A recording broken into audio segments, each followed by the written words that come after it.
എന്നാൽ സാലിഹുകളായിട്ടുള്ള നല്ല മനുഷ്യന്മാരായി ജീവിക്കാൻ ശ്രമിക്കുന്ന ആളുകളിൽ സംഭവിക്കാൻ ഇടയുള്ള വൻ പാപമായിട്ടാണ് ഈ പറഞ്ഞിട്ടുള്ള ഗീബത്തിനെ പണ്ഡിതന്മാർ പരിചയപ്പെടുത്തിയിട്ടുള്ളത്. വൻ പാപം എന്ന് പറഞ്ഞാൽ ചെറിയ കാര്യമല്ല, വലിയ തെറ്റ്. ശൈഖുൽ ഇസ്ലാം ഇബ്നു തൈമിയ്യ റഹിമഹുല്ലാഹ് പറഞ്ഞത് കാണാം, ഇന്നഹു യക്സുറു ഫിസ്സാലിഹീൻ അൻ യജ്തനിബു സിന വശുർബൽ ഖംർ. സാലിഹുകളായിട്ടുള്ള ആളുകൾ അവർ വ്യഭിചാരം അതുപോലെ തന്നെ മദ്യപാനം പോലെയുള്ള കാര്യങ്ങൾ ഉപേക്ഷിക്കും. അങ്ങനെയുള്ള ആളുകൾ പൊതുവെ അങ്ങനെയാണ്. സാലിഹുകളായിട്ടുള്ള ആളുകൾ അവർക്കത് പ്രയാസമുണ്ടാവുകയില്ല. നമ്മളൊന്നും കള്ളു കുടിക്കാത്തവരാണ്, വ്യഭിചരിക്കാത്തവരാണ്.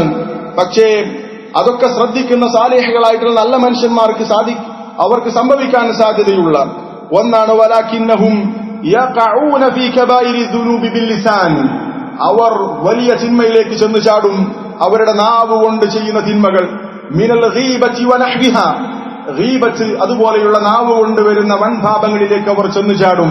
അവർ വ്യഭിചരിക്കുന്നവരല്ല, കള്ളുകുടിക്കുന്നവരല്ല.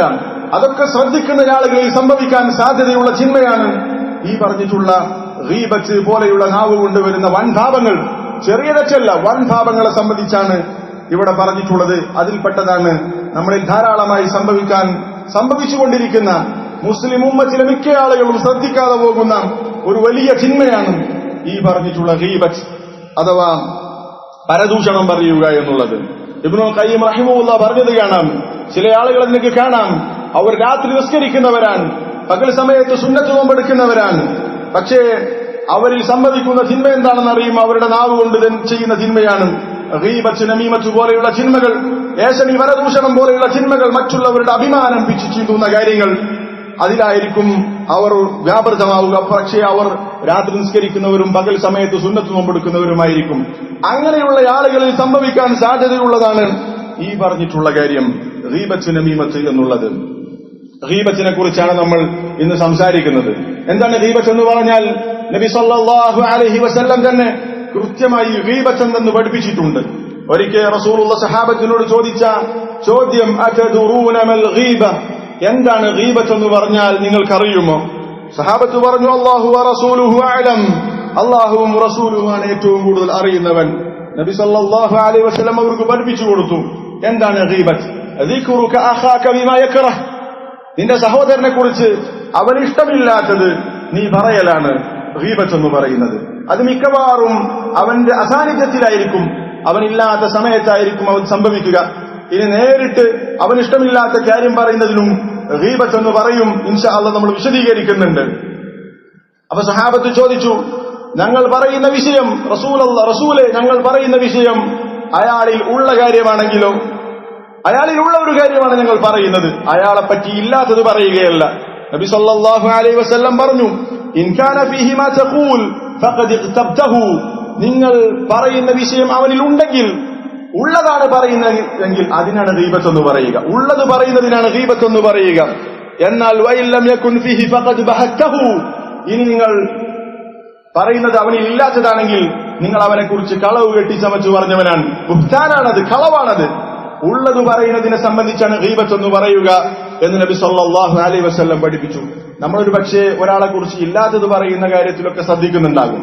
ഒരാളെ കുറിച്ച് കളവ് പറയുക, അവനെ കുറിച്ച് ഇല്ലാത്തത് ആരോപിക്കുക, അതൊക്കെ നമ്മൾ ശ്രദ്ധിക്കുന്നുണ്ടാകും. പക്ഷേ അവനിൽ ഉള്ള കാര്യം തന്നെ, അവനിഷ്ടപ്പെടാത്ത കാര്യം പറയുക എന്നത് ശ്രദ്ധിക്കുന്ന വിഷയത്തിൽ നമ്മളൊക്കെ പരാജയപ്പെട്ടു പോയിട്ടുണ്ടാകും. അതാണ് ചില പണ്ഡിതന്മാർ പറഞ്ഞിട്ടുള്ളത്, ഈ ഗീബത്ത് എന്ന് പറയുന്ന ഈ വിഷയത്തിൽ അതിൽ നിന്ന് രക്ഷപ്പെട്ട ആളുകൾ വളരെ കുറച്ചാണ്. വളരെ കുറച്ച് ആളുകൾ അതിൽ നിന്ന് രക്ഷപ്പെട്ടിട്ടുള്ളൂ. അത് ശ്രദ്ധിക്കുന്ന ആളുകൾ, അത് സൂക്ഷിക്കുന്ന ആളുകൾ വളരെ കുറച്ചാണ്. ഇമാം നബവി റഹിമഹുല്ലാഹ് പറഞ്ഞത് കാണാം, ഇഅലം, നീ മനസ്സിലാക്കണം, അന്ന ഹാതൈനിൽ ഖസ്ലതൈനി മിൻ അഖ്ബഹിൽ ഖബായിഹ്, ഈ രണ്ട് സ്വഭാവങ്ങൾ അഥവാ ഗീബത്തും നമീമത്തും. ഗീബത്ത് എന്ന് പറഞ്ഞാൽ ഒരാളെ സംബന്ധിച്ച് അയാളിൽ ഉള്ള കാര്യം തന്നെ അയാൾക്ക് ഇഷ്ടമില്ലാത്തത് പറയുക. നമീമത്ത് എന്ന് പറഞ്ഞാൽ അന്നമീമത്തു ഹിയ നഖ്ലുൽ കലാമി ബൈനൻ നാസി അലാ ജിഹത്തിൽ ഇഫ്സാദ്. നമീമത്ത് എന്ന് പറഞ്ഞാൽ മലയാളത്തിലേക്ക് നമ്മൾ പരിഭാഷപ്പെടുത്താറുള്ളത് ഏഷണിയാണ്. എന്താണ് ഈ ഏഷണി എന്ന് പറഞ്ഞാൽ? നമീമത്ത് എന്ന് പറഞ്ഞാൽ ആളുകളുടെ സംസാരം ഉദ്ധരിക്കുക, എന്തിനു വേണ്ടി? ആളുകൾക്കിടയിൽ കുഴപ്പമുണ്ടാക്കാൻ വേണ്ടി. അവൻ പറഞ്ഞ വർത്തമാനം ഇവിടെ വന്ന് പറയുക, ഇവൻ പറഞ്ഞത് അവിടെ ചെന്ന് പറയുക, അങ്ങനെ പരസ്പരം ഫസാദ് ഉണ്ടാക്കുക എന്ന ലക്ഷ്യത്തിൽ സംസാരിക്കുന്നതിനാണ് നമീമത്ത് എന്ന് പറയുക. അതിൽ കളവുണ്ടാകും, പലതും കൂട്ടിച്ചേർത്ത് ഇല്ലതും ഇല്ലാത്തതും ഒക്കെ പറഞ്ഞുകൊണ്ട് ഫസാദ് ഉണ്ടാക്കാൻ വേണ്ടി ഒരുത്തന്റെ വർത്തമാനം ഇവിടെ ഉദ്ധരിക്കുകയും ഇവിടത്തേത് അവിടെയും അങ്ങനെ പരസ്പരം ഫസാദ് ഉണ്ടാക്കാൻ വേണ്ടി സംസാരിക്കുന്ന സംസാരത്തിനാണ് ഏഷണി നമീമത്ത് എന്ന് പറയുക. ഈ രണ്ട് സ്വഭാവങ്ങൾ ഏറ്റവും വൃത്തികെട്ട സ്വഭാവങ്ങളാണ്. ജനങ്ങളിൽ വളരെ വ്യാപിച്ചു കിടക്കുന്ന രണ്ട് ദുസ്വഭാവങ്ങളാണ്.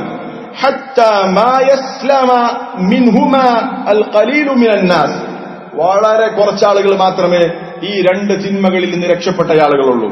ഗീബത്തും നമീമത്തും പറയാത്ത ആളുകൾ, വിശിഷ്യ ഗീബത്ത് പറയാത്ത ആളുകൾ വളരെ കുറച്ചാണ്. വളരെ വിശാലമായ വിഷയമാണ്. അടുത്ത ഖുതുബയിലും അതുമായി ബന്ധപ്പെട്ടുകൊണ്ട് അടിസ്ഥാനപരമായി മനസ്സിലാക്കേണ്ട ചില കാര്യങ്ങൾ നമ്മൾ അടുത്ത ഖുതുബയിലും വിശദീകരിക്കുന്നുണ്ട്. ഇന്ന് ചില കാര്യങ്ങൾ അതിനെ സംബന്ധിച്ച് പറയുകയാണ്. വളരെ കുറച്ചാളുകളെ ആ തിന്മയിൽ നിന്ന് രക്ഷപ്പെട്ടവരുള്ളൂ എന്ന് ഇമാം നവവി റഹിമഹുള്ള പറയുന്നു. സഹോദരങ്ങളെ, നമ്മുടെ അവസ്ഥ നമ്മളൊന്ന് ചിന്തിക്കണം. ഈ വൻ പാപം ചെറിയ പാപമല്ല, അതിൽ അഭിപ്രായ വ്യത്യാസമില്ല എന്ന് ഇമാം ഖുർത്തുബി റഹിമഹുള്ള പറഞ്ഞല്ലോ. ഈ വൻ പാപം നമ്മുടെ ജീവിതത്തിലുണ്ടോ? പലപ്പോഴും നമ്മൾ നമ്മളെക്കുറിച്ച് വിലയിരുത്താറുള്ളത് ഞാൻ വൻഭാവമൊന്നും ചെയ്യാത്തയാളാണ് എന്നാണ്. പക്ഷെ ഇത് വൻഭാവമാണ്. ഇത് നമ്മുടെ ജീവിതത്തിൽ സംഭവിക്കുന്നുണ്ടോ? ഈ വിഷയത്തിൽ നമ്മൾ സൂക്ഷ്മത പാലിക്കുന്നുണ്ടോ എന്നുള്ളത് ഞാനും നിങ്ങളും വളരെ ഗൗരവത്തിൽ ചിന്തിക്കേണ്ട ഒന്നാണ്. ഇതിൽ നിന്ന് രക്ഷപ്പെടാൻ സാധിക്കുമോ? വളരെ കുറച്ച് ആളുകൾക്ക് മാത്രമേ അതിൽ നിന്ന് രക്ഷപ്പെടാൻ സാധിച്ചിട്ടുള്ളൂ എന്ന് ഇമാം നവവി റഹിമഹുള്ള പറയുന്നു. അത് രക്ഷപ്പെടാൻ സാധിക്കുന്ന, ഈ വിഷയത്തിൽ അങ്ങേയറ്റം സൂക്ഷ്മത പാലിക്കാൻ സാധിക്കുന്ന ഒരു കാര്യമാണോ? തീർച്ചയായും സാധിക്കുന്ന കാര്യമാണ്. അല്ലാഹു തആല ഒരിക്കലും ആർക്കും ചെയ്യാൻ പറ്റാത്ത കാര്യം നിയമമാക്കുകയില്ല. ശ്രദ്ധിച്ചാൽ സാധിക്കുന്ന കാര്യമാണ്. മഹാന്മാരായ സലഫുകൾ അതിന് വലിയ തെളിവുകളാണ്. അബു ആസിം ഉബൈദ് ഇബ്നു ഉമൈർ റഹിമഹുല്ലാഹ് മഹാനായ താബിഈയാണ്. അദ്ദേഹം പറഞ്ഞത് കാണാം, മഖ്തബ്തു അഹദൻ മുൻദു അലിംതു അന്നൽ ഗീബത തദുറു ബിഅഹ്ലിഹാ. അദ്ദേഹം പറയാണ്, ഗീബത്ത് പറഞ്ഞാൽ ആ ഗീബത്ത് പറഞ്ഞ വ്യക്തിക്ക് അതുകൊണ്ട് ഒരുപാട് പ്രശ്നങ്ങൾ ഉണ്ടാകും, ഇഹലോകത്തും പരലോകത്തും. അതുകൊണ്ട് അവന് വലിയ നഷ്ടങ്ങൾ ഉണ്ടാകും എന്ന് ഞാൻ മനസ്സിലാക്കിയത് മുതൽ പിന്നെ ഒരാളെക്കുറിച്ചും ഞാൻ ഗീബത്ത് വർദ്ധിച്ചില്ല. ഗീബത്തിന്റെ ഗൗരവം മനസ്സിലാക്കിയത് മുതൽ പിന്നീട് ഞാൻ ഗീബത്ത് ഒരാളെക്കുറിച്ചും പറഞ്ഞിട്ടേയില്ല, പരദൂഷണം ഒരാളെ സംബന്ധിച്ചും ഞാൻ പറഞ്ഞിട്ടില്ല എന്ന് അബു ആസിം മഹാനായ താബിഈ റഹിമഹുല്ലാഹ് പറയുന്നു. അതുപോലെ തന്നെ നമുക്ക് എല്ലാവർക്കും അറിയാം ഇമാം ബുഖാരി റഹിമഹുല്ലാഹ്, അദ്ദേഹം പറയുന്നു, മഖ്തബ്തു അഹദൻ ഖത്തു മുൻദു അലിംതു അന്നൽ ഗീബത ഹറാമുൻ. ഞാൻ ഒരാളെക്കുറിച്ചും തീരെ ഗീബത്ത് പറഞ്ഞിട്ടില്ല, ഗീബത്ത് ഹറാമാണ് എന്ന് ഞാൻ മനസ്സിലാക്കിയത് മുതൽ പിന്നീട് ഒരാളെക്കുറിച്ചും തീരെ ഒട്ടുമേ ഞാൻ ഗീബത്ത് പറഞ്ഞിട്ടില്ല എന്ന് മഹാനായ അബു അബ്ദില്ല മുഹമ്മദ് ഇബ്നു ഇസ്മാഈൽ അൽ ബുഖാരി റഹിമഹുല്ലാഹ്, മഹാനായ ബുഖാരി റഹിമഹുല്ലാഹ് പറഞ്ഞത് നമുക്ക് കാണാൻ സാധിക്കും. അപ്പൊ അത് സാധിക്കുന്ന കാര്യമാണ്. മഹാന്മാരായ സലഫുകൾക്ക് അത് സാധിച്ചിട്ടുണ്ട്. എങ്ങനെയാണ് ഗീബത്ത് എന്ന് പറയുന്ന ഈ രോഗത്തിൽ നിന്ന്, അല്ലെങ്കിൽ നമ്മുടെ വല്ലാതെ പിടികൂടിയിട്ടുള്ള നമ്മുടെ ജീവിതത്തിലൊക്കെ ധാരാളമായി സംഭവിച്ചുകൊണ്ടിരിക്കുന്ന പരദൂഷണം എന്ന് പറയുന്ന തിന്മയിൽ നിന്ന് നമുക്ക് എങ്ങനെ രക്ഷപ്പെടാൻ സാധിക്കും? നമ്മളത് ഗൗരവത്തിൽ ചിന്തിക്കേണ്ട കാര്യമാണ്. നമ്മളത് ശ്രദ്ധിച്ചിട്ടില്ലെങ്കിൽ, ആ ഗീബത്ത് പറയുന്ന വിഷയത്തിൽ നമുക്ക് ശ്രദ്ധയില്ലെങ്കിൽ നമ്മൾ വൻപാപം ചെയ്തുകൊണ്ടിരിക്കുന്നു എന്നാണ്. വൻപാപം ചെയ്താലുള്ള അപകടങ്ങൾ നമ്മൾ മനസ്സിലാക്കേണ്ടതുണ്ട്. ചെറിയ തിന്മകൾ സംഭവിക്കുന്നത് പോലെയല്ല. ചെറിയ തിന്മകൾ എന്ന് പറഞ്ഞാൽ നമ്മൾ ചെയ്യുന്ന മറ്റു സൽക്കർമ്മങ്ങൾ കൊണ്ട് അല്ലാഹു തആല പുറത്തു തന്നേക്കാം. വൻഭാവമാണെങ്കിൽ നമ്മൾ അല്ലാഹുവിനോട് ആത്മാർത്ഥമായി തൗബ ചെയ്ത് അല്ലാഹു ഇത് സ്വീകരിച്ചാൽ മാത്രമേ നമ്മൾക്കതിൽ നിന്ന് രക്ഷപ്പെടാൻ സാധിക്കുകയുള്ളൂ. അങ്ങനെയുള്ള ഒരു തിന്മ നമ്മളിൽ സംഭവിക്കുന്നുണ്ട് എന്നറിഞ്ഞിട്ടും നമ്മൾക്കതിനെക്കുറിച്ച് ഒരു ഗൗരവത്തിലുള്ള ചിന്തയോ മാറണം, അതിൽ ശ്രദ്ധിക്കണമെന്നുള്ള ഒരു ആലോചനയോ ഇല്ലെങ്കിൽ നമ്മളെ സംബന്ധിച്ചിടത്തോളം വലിയ നഷ്ടമായിരിക്കും. എങ്ങനെയാണ് ഗീബത്തിൽ നിന്ന് രക്ഷപ്പെടാൻ സാധിക്കുക? എന്തുണ്ട് മാർഗം? പല മാർഗങ്ങളുമുണ്ട്. അതിൽ സുപ്രധാനമായ കാര്യമാണ് ഗീബത്ത് പറഞ്ഞാൽ എന്താണ് എനിക്ക് നഷ്ടം, അതിന്റെ ഗൗരവം എന്താണ്? ഞാൻ ഗീബത്ത് ഒരാളെ കുറിച്ച് പറഞ്ഞു, പിശാച് നമ്മളെ പ്രേരിപ്പിക്കും. ഇബ്നുൽ ഖയ്യിം റഹിമഹുല്ലാഹ് പറഞ്ഞത് കാണാം, തിന്മകൾ, ഇതുപോലെയുള്ള തിന്മകളൊക്കെ ചെയ്യാൻ വളരെ എളുപ്പമാണ്. ഒരാളെ കുറിച്ച് ഗീബത്ത് പറയാന്ന് പ്രത്യേകിച്ച് ബുദ്ധിമുട്ടൊന്നുമില്ല, പ്രത്യേകിച്ച് ആലോചിക്കേണ്ട കാര്യമില്ല. ഇല്ലാത്ത കാര്യമില്ലല്ലോ, ഇല്ല കാര്യം തന്നെ പറയലാണല്ലോ. അതിന് ചില ആളുകൾക്ക് പ്രത്യേക സുഖമായിരിക്കും, പിശാച് നൽകുന്ന സുഖമാണത്. സഹോദരങ്ങളെ, ഇങ്ങനെയുള്ള തിന്മകൾ, ഈ പറഞ്ഞിട്ടുള്ള ഗീബത്ത് നമ്മൾ പതിവാക്കിയിട്ടുണ്ടെങ്കിൽ, ഒന്ന് ചെയ്യുന്നുണ്ടെങ്കിൽ അതുകൊണ്ടുള്ള നമുക്കുള്ള നഷ്ടം എന്താണ് എന്ന് നമ്മൾ ചിന്തിക്കുക.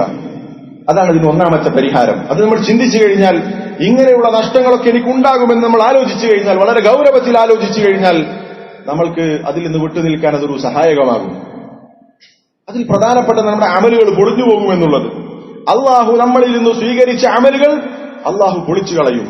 അത് നമ്മൾ ആരെക്കുറിച്ചാണ് ഗീബത്ത് പറഞ്ഞിട്ടുള്ളത് അയാൾക്ക് നമ്മുടെ അമലുകൾ കൊടുക്കും. ഇനി നമ്മളിൽ നിന്ന് കൊടുക്കാൻ അമലുകളില്ലെങ്കിൽ അയാളുടെ തിന്മ നമ്മൾ പേറേണ്ടി വരും. എത്ര ഗൗരവമുള്ള വിഷയമാണ്. നമ്മൾ വളരെ അധ്വാനിച്ച് ഉറക്കമൊഴിച്ച് നിസ്കരിച്ച നിസ്കാരവും പട്ടിണി കിടന്ന് നമ്മളെടുത്ത നോമ്പും നമ്മൾ കൊടുത്ത സദഖയും മറ്റൊരാൾക്ക് പോവുകയാണ് അതിന്റെ പ്രതിഫലം. എത്ര വലിയ നമ്മളിൽ നിന്ന് അള്ളാഹു സ്വീകരിച്ച അമലുകളുടെ കാര്യമാണത്. എത്ര അമലുകൾ നമ്മൾ ചെയ്തിട്ടുണ്ട്, അതിലെത്ര അമലുകൾ അള്ളാഹു സ്വീകരിച്ചിട്ടുണ്ടോ നമുക്കൊരു ഉറപ്പില്ല. ഈ സ്വീകരിച്ച അമലുകളുടെ കൂട്ടത്തിൽ നിന്നാണ് ഒരാളെക്കുറിച്ച് ഗീബത്ത് പറഞ്ഞാൽ അവരിലേക്ക് അത് പോകുന്നത്. എന്തു നഷ്ടമാണത്? നമ്മുടെ ബാങ്കിൽ ഒരുപാട് സംഖ്യ ഡെപ്പോസിറ്റ് ഉണ്ട്, സേവിങ്സ് ഉണ്ട്. അതിങ്ങനെ മിസ്സായിക്കൊണ്ടിരിക്കുന്നു, നഷ്ടപ്പെട്ടുകൊണ്ടിരിക്കുന്നു എന്ന് റിപ്പോർട്ട് കിട്ടിയാൽ നമ്മൾ എത്ര ശ്രദ്ധിക്കും? എന്താണ് സംഭവിക്കുന്നത്? എന്റെ ബാങ്കിൽ ഓരോ ദിവസവും ഇത്ര സംഖ്യ കുറഞ്ഞു പോകുന്നുണ്ട് എന്ന് പറയുമ്പോൾ അതിനുവേണ്ടി നമ്മൾ എത്ര ശ്രദ്ധിക്കും? ബാങ്കുകാരുമായി ബന്ധപ്പെടും, അതുമായി ബന്ധപ്പെട്ട എന്ത് സംഭവിച്ചു എന്നുള്ള കാര്യം തിരക്കാനും അതിൽ വലിയ അതിന് തടയിടാനുള്ള കാര്യങ്ങളൊക്കെ നമ്മൾ ചെയ്യും. പക്ഷേ അതൊക്കെ കേവലം ദുനിയാവിന്റെ വിഷയമാണ്. നാളെ പരലോകത്ത് നമ്മൾക്ക് മുതൽ കൂട്ടാകേണ്ട നമ്മൾ ചെയ്ത കർമ്മങ്ങൾ ഇങ്ങനെ നഷ്ടപ്പെട്ടുകൊണ്ടിരിക്കുന്നു എന്ന് നമ്മൾ ഗൗരവത്തിൽ മനസ്സിലാക്കിയാൽ നമുക്ക് ഈ തിന്മയിൽ നിന്ന് വിട്ടുനിൽക്കാൻ സാധിക്കും. ഇബ്നുൽ ജൗസി റഹിമഹുല്ലാഹ് പറഞ്ഞതുപോലെ, ഫകം അഫ്സദത്തിൽ ഗീബതു മിൻ അഅ്മാലി സാലിഹീൻ, എത്ര നല്ല മനുഷ്യന്മാരുടെ അമലുകളെയാണ് ഗീബത്ത് ഫസാദാക്കി കളഞ്ഞത്. വകം അഹ്ബതത് മിൻ ഉജൂരിൽ ആമിലീൻ, സൽക്കർമ്മം ചെയ്യുന്ന ആളുകളുടെ എത്ര പ്രതിഫലത്തെയാണ് ഈ ഗീബത്ത് പൊളിച്ചു കളഞ്ഞത്. വകം ജലബത് മിൻ സഖതി റബ്ബിൽ ആലമീൻ, റബ്ബുൽ ആലമീനായ റബ്ബ് അല്ലാഹുവിന്റെ കോപത്തെ എത്രയാണ് ഈ ഗീബത്ത് കൊണ്ടുവന്നത് എന്ന് ഇബ്നുൽ ജൗസി റഹിമഹുല്ലാഹ് പറഞ്ഞത് കാണാം. അപ്പൊ നമ്മുടെ അമലുകളെ പൊളിച്ചു കളയുന്ന കാര്യമാണ് ഗീബത്ത്. നമ്മൾ ഒരാളെ കുറിച്ച് ഗീബത്ത് പറഞ്ഞാൽ നമ്മൾക്കൊരു അല്പം സുഖമുണ്ടാകും. ശൈത്താൻ നൽകുന്ന പൈശാചികമായ ഒരു സുഖം മനസ്സിൽ അവനെക്കുറിച്ച് പറഞ്ഞതിന്റെ പേരിൽ, ആളുകൾ അവനെക്കുറിച്ച് അറിഞ്ഞതിന്റെ പേരിൽ അവനോടുള്ള വെറുപ്പ് കൊണ്ടോ വിദ്വേഷം കൊണ്ടോ ആയിരിക്കാം. പക്ഷേ അതുകൊണ്ടുണ്ടാകുന്ന നഷ്ടം നമ്മൾക്കാണ്. ആത്യന്തികമായി നമുക്ക് പരലോകമാണ് നഷ്ടപ്പെടുന്നത് എന്ന ബോധം നമ്മൾക്കുണ്ടാകണം. നമ്മൾക്കാണ് നഷ്ടം. നമ്മുടെ ഒരു അമലാണ് നമ്മൾ അവന് കൊടുത്തിട്ടുള്ളത്. നബി സല്ലല്ലാഹു അലൈഹി വസല്ലം പറഞ്ഞ സുപരിചിതമായ ഹദീസ്, മൻ കാനത് ഇൻദഹു മദ്ലമതുൻ ലിഅഖീഹി മിൻ ഇർദിൻ ഔ ഷൈ, ആരെങ്കിലും വല്ലവനോടും വല്ല ദുൽമും ചെയ്തിട്ടുണ്ടെങ്കിൽ അവൻ എന്ത് ചെയ്യട്ടെ? യതഹല്ലൽഹു മിൻഹുൽ യൗം, അവൻ ഇന്ന് തന്നെ പോയി പൊരുത്തപ്പെടിക്കട്ടെ. കാരണം നാളെ പരലോകത്ത് എത്തിയാൽ എന്താണ് ചെയ്യുക? നമ്മൾ ആർക്ക് എതിരെ എന്ത് ദുൽമ് ചെയ്ത്, ഗീബത്ത് ഒരു ദുൽമാണ്, ഒരു സംശയമില്ല, അത് വലിയ പാപമാണ്. നമ്മളൊരാളെ കുറിച്ച് ഗീബത്ത് പറഞ്ഞാൽ നാളെ പരലോകത്ത് നമ്മളുടെ നന്മ അവന് പോകും. ഇനി നമ്മൾക്ക് കൊടുക്കാൻ നന്മയില്ലെങ്കിൽ അവന്റെ തിന്മ പേറേണ്ടി വരും എന്ന് നബി സല്ലല്ലാഹു അലൈഹി വസല്ലം പറഞ്ഞിട്ടുണ്ടല്ലോ. സഹോദരങ്ങളെ, ഈ ഒരു നഷ്ടബോധം, ഞാൻ ഒരാളെ കുറിച്ച് ഗീബത്ത് പറഞ്ഞാൽ എനിക്ക് നഷ്ടമാകുന്നത് അള്ളാഹു എന്നിൽ നിന്ന് സ്വീകരിച്ച അമലിന്റെ പ്രതിഫലമാണ് എന്ന് നമ്മൾ മനസ്സിലാക്കണം. സലഫുകൾ അത് അങ്ങേയറ്റം വിശ്വസിച്ചിരുന്നു. ഒരാളെ കുറിച്ച് ഗീബത്ത് പറഞ്ഞാൽ അവന്റെ ഒരു കർമ്മം അല്ലെങ്കിൽ അവനിൽ നിന്ന് കർമ്മം നഷ്ടപ്പെട്ടു എന്ന് അവർ ഉറച്ചു വിശ്വസിച്ചിരുന്നു. അവർക്കതിലൊരു സംശയം ഉണ്ടായിരുന്നില്ല. ഒരിക്കൽ അൽ ഹസനുൽ ബസ്രി റഹിമഹുല്ലാഹ്, അദ്ദേഹം മഹാനായ താബിഈയാണ്, സഹാബത്തിന് ശേഷം സഹാബത്തിന്റെ കൂടെ ജീവിച്ച മഹാനായ ഹസനുൽ ബസ്രി റഹിമഹുല്ലാഹ്, അദ്ദേഹത്തെ കുറിച്ച് ഒരാൾ ഗീബത്ത് പറഞ്ഞു. അദ്ദേഹം അറിഞ്ഞു അദ്ദേഹത്തെ കുറിച്ച് വേറൊരാൾ ഗീബത്ത് പറഞ്ഞിട്ടുണ്ട് എന്നറിഞ്ഞു. അപ്പം ഈ ഹസനുൽ ബസ്രി റഹിമഹുല്ലാഹ് എന്താണെന്ന് ചെയ്തറിയുമോ? അദ്ദേഹം കുറച്ച് ഒരു പാത്രത്തിൽ കുറച്ച് ഈത്തപ്പഴമായിട്ട് അദ്ദേഹത്തെ കുറിച്ച് ഗീബത്ത് പറഞ്ഞ വ്യക്തിക്ക് കൊണ്ടേ കൊടുത്തു. എന്നിട്ട് ഹസനുൽ ബസ്രി റഹിമഹുല്ലാഹ് പറയാണ്, ഹസനുൽ ബസ്രിയെ കുറിച്ചാണ് അദ്ദേഹം ഗീബത്ത് പറഞ്ഞിട്ടുള്ളത്. ആ ഗീബത്ത് പറഞ്ഞ വ്യക്തിക്ക് കുറച്ച് ഈത്തപ്പഴം കൊണ്ടു കൊടുത്തിട്ട് പറഞ്ഞു, അഹ്ദൈത ഇലയ്യ ബഅദ ഹസനാതിക്, നീ എനിക്ക് നൽകിയത് നിന്റെ സൽക്കർമ്മങ്ങളിൽ നിന്ന് ചിലതാണ്. എന്നെക്കുറിച്ച് നീ ഗീബത്ത് പറഞ്ഞപ്പോൾ നിന്റെ സൽക്കർമ്മമാണ് എനിക്ക് വന്നിട്ടുള്ളത്. അതുകൊണ്ട് ഞാൻ എന്ത് ചെയ്യുന്നു? ഞാൻ നിനക്ക് തിരിച്ചു നൽകാൻ അഹ്ബബ്തു മുകാഫഅതക, നിന്റെ സൽക്കർമ്മമാണ് നീ എനിക്ക് തന്നത്, അതിന് പകരമായി നിനക്ക് ഞാൻ ഇത് നൽകുന്നു എന്ന് പറഞ്ഞിട്ടാണ് അദ്ദേഹം കൊടുത്തത്. അവർക്ക് ഉറപ്പായിരുന്നു ആരെക്കുറിച്ച് ഗീബത്ത് പറഞ്ഞാലും അവന്റെ സൽക്കർമ്മം അവന് കിട്ടുമെന്നുള്ളത്.